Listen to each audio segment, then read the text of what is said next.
The Knights Templar was one of the most powerful and mysterious military orders of the Middle Ages. However, what makes them unforgettable in history is not only their courage in battles but also their legendary treasure that vanished overnight in 1307. Even today, historians, treasure hunters, and researchers debate what happened to this treasure. Because when the French king's soldiers raided the Templar centers, they found none of the piles of gold and valuable artifacts they expected. They had literally evaporated into thin air. This sudden disappearance initiated one of history's greatest mysteries. Hundreds of years of accumulation, an enormous fortune, and priceless secrets seemed to have vanished as if the earth had opened and swallowed them whole. So where had the Knights Templars' incredible wealth, the massive treasures they were thought to have hidden, and the sacred relics gone? What were the origins of this mysterious order that managed to accumulate such great wealth and power? How did it all begin? How did they come to possess such tremendous riches and massive treasures, and what was their source? Did they completely disappear, or did they transform into a secret underground organization and continue their activities? Could the Knights Templar, as a secret order, be the true owners and rulers of the world today? These and similar questions await us to find their answers. In this video, we will examine the mysterious past of the Knights Templar in depth and pursue the trail of their treasure that suddenly vanished with them. As we continue this journey, if you'd like to support us, you can subscribe to our channel, like our video, and share your comments. Thank you very much in advance. Let's begin. Origins and rise. Guardians of the Holy Land. The legend of the Knights Templar sprouted on the dangerous roads of the Holy Land, which was set out upon with a humble purpose. Humble beginnings. The mission to protect pilgrims. After the First Crusade, 1099, European pilgrims visiting Jerusalem were constantly being attacked, robbed, and killed along the way. Wanting to put an end to this chaos, French Knight Hugues de Payens founded a military order in 1118 together with 8 of his relatives and friends. Their aim was actually quite simple: to protect pilgrims. The order's initial name reflected this humble beginning, the poor fellow soldiers of Christ and of the Temple of Solomon. This small group, initially consisting of only 9 knights, was unaware that they were laying the foundation of one of history's most powerful and wealthy organizations. The birth of a power, papal approval and rules, these devoted warrior monks soon caught the attention of King Baldwin II of Jerusalem. The king gave them the Al-Aqsa Mosque to use as their headquarters. In 1129, they were officially recognized by Pope Honorius II at the Council of Troyes and, over time, became one of Europe's most popular orders. The order didn't consist only of knights, it was a complex organization divided into 2 main ranks as knights and sergeants, managed by countless non-combatant experts such as land supervisors, bankers, and armorers. These warrior monks had to obey strict rules, devoting themselves completely to their cause. They took vows of chastity and poverty. They were even forbidden to kiss their mothers. Instead of ostentatious belts, they wore only a simple woolen cord as a symbol of their chastity. Worldly pleasures such as gambling, cursing, and hunting were strictly prohibited. Violation of these rules resulted in severe punishments ranging from flogging to life imprisonment. This discipline structure reached its peak in 1139 with a decree issued by Pope Innocent II. Through this decree, the Templars were exempted from taxes, allowed to build their own castles, and accountable only to the Pope. No longer did any king or local bishop have the authority to command them. The peak of wealth and influence, these privileges enabled the order to become wealthy at an incredible pace. Their wealth came from 3 main sources: donations and inheritances. In hopes of going to heaven, people from all walks of life, from commoners to nobles, donated money, land, horses, armor, and valuable possessions to the order, conquests and investments. In addition to war spoils, they purchased income-generating farms, vineyards, mills, churches, towns, quarries, and even ships by wisely using the donated lands and money. International banking system, perhaps their greatest innovation, was establishing history's first international banking system. Pilgrims could deposit their money at the Templar Center in their own country, receive a certificate, and safely withdraw their money with this certificate upon arriving in the Holy Land. Through this system, by lending enormous sums to kings and nobles, they became Europe's greatest financial power. However, this unprecedented power and wealth would soon sow the seeds of jealousy and greed, downfall, betrayal and annihilation. As rapid as the Templars' rise was, their fall was equally sudden and ruthless. Behind this downfall was a king who owed money to the order, the king's ambition and debts. King Philip IV of France was on the brink of bankruptcy due to endless wars with England. And he owed a large debt to the Knights Templar. He had set his sights on the order's enormous wealth. Perhaps the Templars' refusal of his additional credit requests was the final straw. He prepared a diabolical plan to destroy them and seize their possessions.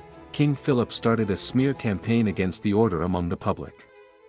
He accused the knights of heresy, homosexuality, idol worship, and worst of all, spitting on the cross and denying Christ.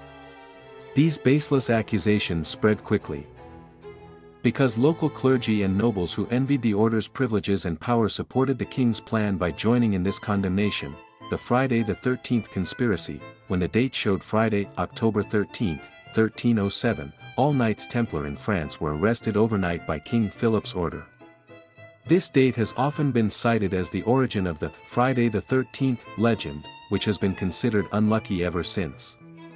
The king, through political maneuvers, pressured Pope Clement V, whom he had brought under his control, to spread the arrest orders throughout Europe, torture, confessions, and the end, the arrested knights were forced to confess to the accusations spread by King Philip under weeks of merciless torture. Although many later recanted these confessions, their fate had already been sealed. In 1310, 54 knights were burned at the stake in Paris on charges of heresy. 4 years later, in 1314, the order's last Grand Master, Jacques de Molay, perished in the flames. Pope Clement V officially dissolved the Knights Templar Order in 1312. A large portion of the order's possessions were transferred to the rival order, the Knights Hospitaller. However, their most valuable assets, their legendary treasure, had long since vanished without a trace. This sudden and ruthless collapse gave birth to one of history's greatest secrets. What happened to the Knights' legendary treasure, the lost treasure legend? Where did the secret go? When King Philip's soldiers raided the Templars' center in Paris, they found the coffers empty. The treasure had been warned of the conspiracy and had somehow been smuggled away. Last seen, the escape from Paris. Historical records speak of a mysterious wagon convoy that left the Paris Temple headquarters just hours before the raid on October 13, 1307. What these wagons carried and where they went was never discovered. Around the same days, the order's fleet anchored at La Rochelle port on France's Atlantic coast also quietly weighed anchor, set sail, and never returned.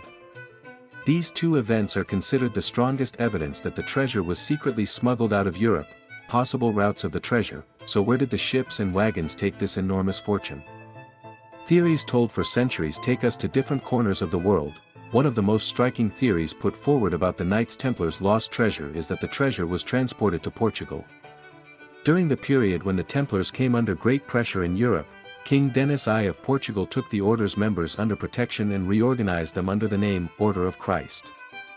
According to this theory, the Templar treasure was also quietly transferred to Portugal, and this wealth later formed the fundamental financial source of the country's sudden and extraordinary strengthening during the Age of Discovery. Portugal's rapid rise to become one of the world's richest maritime kingdoms is seen as an important sign supporting the theory. Another strong theory is that the treasure was hidden in Scotland.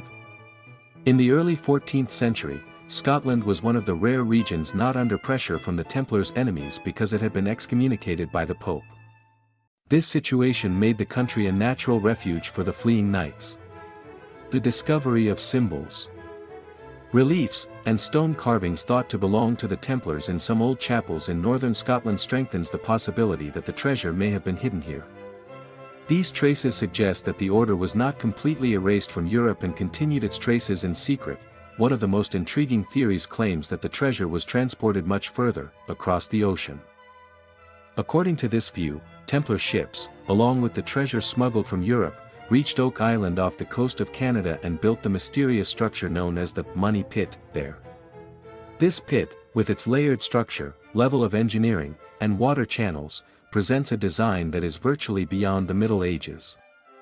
The encrypted stone tablets recovered on the island and the complex tunnel system have led some researchers to argue that this structure aligns with the Templars' knowledge base. If this theory is true, the Knights Templar's secret treasure may still be buried waiting in the depths of the New World, a secret more valuable than gold, according to another powerful legend. The lost treasure didn't consist only of gold, silver, and jewels. According to this theory, the Templars had found sacred relics in the secret chambers beneath the Temple of Solomon, their headquarters in Jerusalem, that could change the history of Christianity. These relics could have been the Holy Grail used by Jesus at the Last Supper, the Ark of the Covenant in which the Ten Commandments tablets were kept, or early manuscripts and writings hidden by the Church. If this is true, the Templars' real treasure wasn't material wealth but knowledge and symbols with the power to change history. The real reason behind King Philip's fervor to destroy them could have been to seize this secret. The stories told over the centuries bring us to an ultimate question. A history full of secrets, despite centuries of searches, countless theories, and millions of dollars spent, the Knights Templar's treasure still hasn't been found. Perhaps treasure hunters were looking for the wrong thing. Perhaps the treasure wasn't hidden beneath the earth but behind symbols and codes. This 700-year-old secret continues to ask one of history's most fascinating questions: was there really a treasure that was lost, or was humanity's greatest secret deliberately buried in darkness along with the order that was killed? Perhaps the answer lies in a chest still waiting to be opened or in a code waiting for the right person to solve it. Thank you very much for joining us on this journey. You can like our video and support the arrival of new content by subscribing to our channel. We're so glad you're here. Thank you.